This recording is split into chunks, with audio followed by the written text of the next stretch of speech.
ಇವತ್ತು ಏನು ಗೋಪಿಯವರು ನಮ್ಮ ಗುರುಗಳಾದಂಥ ಮಂಜಣ್ಣವರ ಬೆಳಗ್ಗೆ ಹೋಗಿ ಅವರ ಆಶೀರ್ವಾದ ಪಡೆದುಕೊಂಡು ಬಂದು ಈ ಮುಂದಿನ ದಿನಗಳಲ್ಲಿ ಅವ್ರಿಗೂ ಸಹ ಅವರ ಆಶೀರ್ವಾದ ಕೊಟ್ಗೇರಿ ಮಂಜಣ್ಣವರವರು ಹಾಗೂ ನಮ್ಮ ಪಕ್ಷದ ಒಬ್ಬ ಕುಮಾರಣ್ಣವರ ಸಹ ಆಶೀರ್ವಾದಗಳು ಸದಾ ಹಾಗೆ ಇರುತ್ತೆ. ಅವರ ಮುಂದಿನ ದಿನಗಳಲ್ಲಿ ಅವರು ಸಹ ಅವರ ಒಂದು ಅಭ್ಯರ್ಥಿ ಆಗೋದೇ ಒಂದು ಮುನ್ಸೂಚನೆ ನಮ್ಮ ನಾಯಕರಾದಂಥ ಕೊಟ್ಗೇರಿ ಮಂಜಣ್ಣವರವರು ಸಹ ತಿಳಿಸಿದ್ದಾರೆ. ಹಾಗೆ ಅವರಿಗೆ ಈ ಒಂದು ಭಾಗದಲ್ಲಿ ಅವರಿಗೆ ತಮ್ಮೆಲ್ಲರ ಸಹಕಾರ ಪ್ರೀತಿ ಪ್ರೋತ್ಸಾಹ ಕೊಟ್ಟು ಮುಂದಿನ ದಿನಗಳಲ್ಲಿ ಅವರೊಬ್ಬ ಕಾರ್ಪೊರೇಟರ್ ಆಗೋಂಥ ಒಂದು ಸಂದರ್ಭ ಇದೆ. ಎಲ್ಲರೂ ತಮ್ಮ ಸಹಕಾರ ಕೊಟ್ಟು ಜಯಶೀಲರಾಗಿ ಮಾಡಿ ಅಂತ ಕೇಳ್ತೀನಿ. ಇವತ್ತು ಬಹಳ ವಿಜೃಂಭಣೆಯಿಂದ ಅದ್ಧೂರಿಯಾಗಿ ಸ್ನೇಹಿತರ ಒಂದು ಪ್ರೀತಿ ವಿಶ್ವಾಸದಲ್ಲಿ ಸ್ನೇಹಿತರ ಆಶಾಭಿಲಾಷೆಯಾಗಿ ಅಣ್ಣ ಯಾವತ್ತೂ ಬರ್ತ್ಡೇಗಳನ್ನ ಸಾಮೂಹಿಕವಾಗಿ ಆಚರಣೆ ಮಾಡ್ಕೊಳ್ಳೋದಕ್ಕೆ ಇಷ್ಟಪಡಲ್ಲ. ಸರಿಸುಮಾರು 5 ವರ್ಷದಿಂದ ನಮ್ಮ ಬೇಡಿಕೆ ಇತ್ತು, ಒಂದು ಗ್ರಾಮದಲ್ಲಿ ಗ್ರಾಮಸ್ಥರ ಸಮ್ಮುಖದಲ್ಲಿ ಸ್ನೇಹಿತರ ಸಮ್ಮುಖದಲ್ಲಿ ಅವರ ಒಡನಾಡಿಗಳ ಸಮ್ಮುಖದಲ್ಲಿ ಬರ್ತ್ಡೇನ ಆಚರಣೆ ಮಾಡಬೇಕು ಅಂತಕ್ಕಂಥದ್ದು ವಿಶ್ವಾಸಿಯಾಗಿ ನಮ್ಮ ಆಸೆ ಇತ್ತು. ಆ ಆಸೆ ಬಹುಶಃ 2026ರಲ್ಲಿ ಪೂರ್ತಿ ಮಾಡಿದ್ದಾರೆ. ಇನ್ನೊಂದು ಆಸೆನೂ ಇದೆ, ಅದು ನಾವು ಪ್ರತಿನಿತ್ಯ ಕೇಳ್ತಾ ಇರ್ತೇವೆ. ಅದೆಲ್ಲ ಇಡೀ ಚಂದ್ರಾನಗರ ವಾರ್ಡನ್ನು ಪ್ರತಿಯೊಬ್ಬ ಯುವಕ ಯುವತಿಗೆ ಪ್ರತಿಯೊಬ್ಬ ಮನೆಯ ಎಲ್ಲ ವ್ಯಕ್ತಿಗಳಿಗೂ ಕೂಡ ಗೊತ್ತು. ಗೋಪಿಯಣ್ಣ ಯಾವ ಪಕ್ಷದಿಂದ ಸ್ಪರ್ಧೆ ಮಾಡ್ತಾ ಇದ್ದಾರೆ, GB ಎಲೆಕ್ಷನ್ಗೆ ಯಾರು ಕ್ಯಾಂಡಿಡೇಟ್ ಅಂತಕ್ಕಂಥದ್ದು ನಾವು ಪ್ರಚಾರ ಮಾಡೋ ಅವಶ್ಯಕತೆನೇ ಇಲ್ಲ. ಯಾಕೆ ಅಂದರೆ ಸರಿಸುಮಾರು 20 ವರ್ಷದಿಂದ ದೀರ್ಘಕಾಲ ಅವರು ರಾಜಕೀಯ ಚಟುವಟಿಕೆಗಳಲ್ಲಿ ಪಕ್ಷಕ್ಕೋಸ್ಕರ ದುಡಿದು ಪಕ್ಷ ನಿಷ್ಠೆನೇ ನಮಗೆ ಸ್ಫೂರ್ತಿ, ನಮಗೆ ಮಾರ್ಗದರ್ಶನ. ಯಾಕೆ ಅಂತ ಹೇಳಿದ್ರೆ ಅವರು ಅಷ್ಟು ನಿಷ್ಠೆಯಿಂದ ಆ ಒಂದು ಪಕ್ಷವನ್ನು ಎಂಥ ಒಂದು ಸ್ಥಿತಿಲೂ ಕೂಡ ಒಬ್ಬ ನಿಷ್ಠಾವಂತ ಕಾರ್ಯಕರ್ತನಾಗಿ ಮುಖಂಡರಾಗಿ ಇವತ್ತಿಗೂ ಕೂಡ ಅವರು ಪಕ್ಷಕ್ಕೋಸ್ಕರ ದುಡಿತಾನೇ ಇದ್ದಾರೆ. ಅದು ಒಂದು ಬಹಳ ವಿಶೇಷವಾದಂಥ ವಿಷಯ. ಎರಡನೇದಾಗಿ ಈ ಬಾರಿ ಚಂದ್ರಾನಗರದ ಪ್ರತಿಯೊಬ್ಬ ಜನರಲ್ಲೂ ಕೂಡ ನಾನು ಮನವಿ ಮಾಡೋದೇನಂತಂದರೆ, ಚಂದ್ರಾನಗರದ ಪ್ರತಿಯೊಬ್ಬ ನಿವಾಸಿಯಲ್ಲೂ ಕೂಡ ಕೇಳ್ಕೊಳ್ಳೋದು ಒಂದೇ, ಈ ಒಂದು ಶುಭ ದಿನದ ಒಂದು ಅಂಗವಾಗಿ ಮುಂಬರುವ GBA ಚುನಾವಣೆಯಲ್ಲಿ ಯಾವುದೇ ಸಂದರ್ಭದಲ್ಲಾಗಲಿ ಒಬ್ಬ ವಿದ್ಯಾವಂತ ಯುವಕರೇ, ಇನ್ನೂ ಏಜ್ ಆಗಿಲ್ಲ ನಮ್ಮಂಥ ಯುವಕರಲ್ಲಿ ಇವರು ಯುವಕರು, ಚಿರ ಯುವಕರು ಅಂತ ಹೇಳ್ತೀವಿ.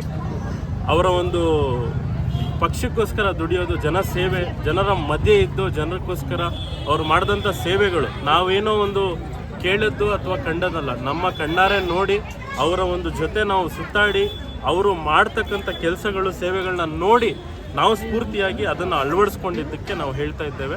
ಪ್ರತಿಯೊಂದು ಸತ್ಯ. ಯಾಕೆ ಅಂತಂದರೆ ಪ್ರತಿನಿತ್ಯ ಅವ್ರ ಮನೆ ಮುಂಭಾಗದಲ್ಲಿ ಅವರ ಅಣ್ಣ ನಾನು ಕೇಳ್ತಾ ಇರ್ತೀನಿ ಯಾವಾಗಲೂ, ಹೆಂಗಣ್ಣ ಇದೆಲ್ಲ ಹೇಗೆ ಸಾಧ್ಯ ಅಂತ ಕೇಳಿದಾಗ ಕುಮಾರಣ್ಣವ್ರು ನನಗೆ ಸ್ಫೂರ್ತಿ.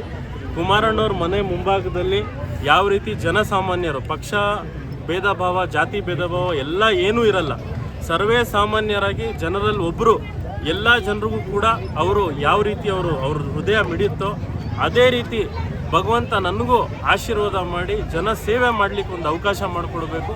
ಜನರ ಜೊತೆ, ಜನರ ಮಧ್ಯೆ ಇದ್ದು ಜನರಲ್ಲಿ ನಾನೊಬ್ಬ ಆಗಿ ನಾನು ಬದುಕಬೇಕು ಅಂತಕ್ಕಂಥ ಮಾತು ಯಾವತ್ತೂ ಹೇಳ್ತಾ ಇರ್ತಾರೆ. ಇವತ್ತು ಈ ಒಂದು ಶುಭ ಸಂದರ್ಭದಲ್ಲಿ ದೇವರವ್ರಿಗೆ ಆಯುರ ಐಶ್ವರ್ಯ ಕೊಟ್ಟು ಎಲ್ಲ ಆಸೆಗಳನ್ನ ಈಡೇರಿಸಬೇಕು. ನಮ್ಮೆಲ್ಲರ ಆಸೆ ಈ ಬಾರಿ GBA 2026ರಲ್ಲಿ ನಡೆದ್ರೆ ಖಂಡಿತ ಈ ಸೂರ್ಯಚಂದ್ರ ಇರೋದು ಎಷ್ಟು ಸತ್ಯನೋ ಅಷ್ಟೇ ಸತ್ಯ. ಈ ಬಾರಿ ಚಂದ್ರಾನಗರ ವಾರ್ಡಿಗೆ ಬದಲಾವಣೆಯ ಗಾಳಿ, ಗೋಪಿಯಣ್ಣನವರ ಗೆಲುವಿನ ದಯಮಾಡಿ ಒಂದು ನಿಮಿಷ ನಾನು ಮತ್ತೊಂದು ಬಾರಿ ಅವರಿಗೆ ಹುಟ್ಟುಹಬ್ಬದ ಹಾರ್ದಿಕ ಭಾಗದಲ್ಲಿ ದೇವ್ರ ನನಗೆ ಜನ ನನ್ನ ಕಾಪಾಡ್ತಾ ಇದ್ದಾರೆ. ಈ ಒಂದು ಜನ್ಮದಿನ ದಿವಸ ಇವರೆಲ್ಲ ಬಂದು ನನಗೆ ಆಶೀರ್ವಾದ ಮಾಡಿದ್ದಾರೆ. ಆಶೀರ್ವಾದ ಬಹಳ ಮುಖ್ಯ ಆಗಿತ್ತು. ಎಲ್ಲರಿಗೂ ನಾನು ಹೇಳಕ್ ಇಷ್ಟಪಡ್ತೀನಿ.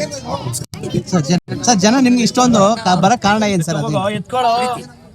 ಪ್ರೀತಿ, ಅಭಿಮಾನ, ವಿಶ್ವಾಸ. ಸರ್, ಯಾವುದೇ ಅಧಿಕಾರ ಇಲ್ಲಾಂದ್ರೆ ಸಮಾಜ ಸೇವೆ ಮಾಡ್ಕೊಂಡ್ ಬರ್ತಾ ಇದ್ದೀರಾ. ಅದರಲ್ಲಿ ಮುಂದಿನದೆಲ್ಲ ಕೂಡ ಇದು ನಿರಂತರವಾಗಿರುತ್ತೆ ಸರ್. ಖಂಡಿತವಾಗ್ಲೂ ನನ್ನ ಉಸಿರಿರೋವರೆಗೂ ಇದೇ ರೀತಿ ನಡ್ಕೊಂಡು ಹೋಗುತ್ತೆ. ಅಧಿಕಾರ ಸಿಗಲಿ ಬಿಡ್ಲಿ, ಕುಮಾರಣ್ಣವರ ಆಶೀರ್ವಾದದಲ್ಲಿ ಅಪ್ಪಾಜಿಯವರ ಮಾಜಿ ಪ್ರಧಾನಮಂತ್ರಿಗಳಾದಂಥ ನಮ್ಮ ಶಕ್ತಿ ದೇವೇಗೌಡರ ಅಪ್ಪಾಜಿಯವರ ಆಶೀರ್ವಾದದೊಂದಿಗೆ ನಮ್ಮ ಎಲ್ಲರ ಶಕ್ತಿ, ನಮ್ಮ ಯುವ ಶಕ್ತಿಯಾದಂಥ ನಿಖಿಲ್ ಕುಮಾರಸ್ವಾಮಿ ಅವರ ಆಶೀರ್ವಾದದೊಂದಿಗೆ, ನಮ್ಮ ಕೊಟ್ಟಿಗೆರೆ ಮಂಜಣ್ಣನವರ ಆಶೀರ್ವಾದದೊಂದಿಗೆ, ನಮ್ಮ ಯುವ ನಾಯಕರಾದಂತಹ ಅನಂತಗೌಡರವರ ಆಶೀರ್ವಾದದೊಂದಿಗೆ, ಜೊತೆಗೆ ನನ್ನ ಎಲ್ಲ ಸ್ನೇಹಿತರು, ವಾರ್ಡ್ನ ಸ್ನೇಹಿತರು, ಎಲ್ಲರೂ ಪ್ರಮುಖರು, ಇಂದ್ರಾಣಿ ಕುಮಾರ್ ಅವರು, ನನ್ನ ಭಾಗದ ಈ ವಾರ್ಡ್ನ ಶಕ್ತಿ, ವೆಂಕಟೇಶ್ ಅವರು ಇರಲಿ, ನನ್ನ ಇಡೀ ತಂಡ, ಈ ಶಕ್ತಿಯಿಂದ ನಾನು ಇವತ್ತಿನ ದಿವಸ ಸಣ್ಣ ಸಹಾಯ 101% ಕುಮಾರಪ್ಪರು ಆರಂಭ ಆಗುತ್ತಲ್ಲ, ಆಲ್ರೆಡಿ ಆಗ್ಬಿಟ್ಟಿದೆ. ಮುಂದಿನ ದಿನಗಳಲ್ಲಿ ಮುಖ್ಯಮಂತ್ರಿ ಆಗೋದು ಶತಸಿದ್ಧ, ನಮ್ಮೆಲ್ಲರ ಆಸೆ ಕೂಡ. ಸರ್, ಪಕ್ಷ ಭೇದ ಮರೆತು ಎಲ್ಲಾರು ಒಗ್ಗಟ್ಟಾಗಿ ಬಂದು ಧನ್ಯವಾದ ವಿಶ್ ಮಾಡಿದ್ದಾರೆ ನಿಮ್ಗೆ. ಹೇಳಕ್ಕೆ ಇಷ್ಟಪಡ್ತೀನಿ ಸರ್, ಪಕ್ಷ ಭೇದ ಮರೆತು ಸತ್ಯ ತಾವು ಹೇಳಿದ್ದು. ಇಲ್ಲಿ ಯಾವುದೇ ಪಕ್ಷ ತಾವೇ ನೋಡ್ತಾ ಇದ್ದೀರಾ, ಎಲ್ಲಾ ಪಕ್ಷದವ್ರು ಇದ್ದಾರೆ. ಎಲ್ಲದಕ್ಕಿಂತ ನಾನು ರಾಜಕೀಯ ಮಾತಾಡಕ್ಕೆ ಇಷ್ಟಪಡೋದಿಲ್ಲ. ಬಟ್ ನಾವೆಲ್ಲ ಒಂದು ಊರಲ್ಲಿ ಒಗ್ಗಟ್ಟಾಗಿ ಅಣ್ಣ ತಮ್ಮದಿ ತರ ಬದುಕು ಬಾಳ್ತಾ ಇದ್ದೀವಿ. ಎಲ್ಲರೂ ಇದನ್ನ ಅಳವಡಿಸ್ಕೊಂಡ್ರೆ ವಾರ್ಡು ಊರು ಎಲ್ಲ ಸುಭಿಕ್ಷವಾಗಿರ್ತದೆ. ಆ ದೇವರಲ್ಲಿ ಕೇಳ್ಕೊತೀನಿ, ಇಡೀ ಊರಿಗೆ ಆ ಭಗವಂತನ ಆಶೀರ್ವಾದ ಸರ್. ಇವತ್ತು ಹುಟ್ಟಿದಬ್ಬ ಬಂದು ಎಲ್ಲ ಆಚರಿಸ್ತವ್ರೆ, ಅವ್ರ ಬಗ್ಗೆ ತಾವು ಏನ್ ಹೇಳ್ತೀರಾ ಸರ್? ಅವ್ರ ಬಗ್ಗೆ ಅವ್ರ ಆಶೀರ್ವಾದ ನಿರಂತರ ಹಿಂಗೆ ಇರಲಿ ಅಂತ ಹೇಳಿ ಆಸೆ ಪಡ್ತೀನಿ. ಓಕೆ.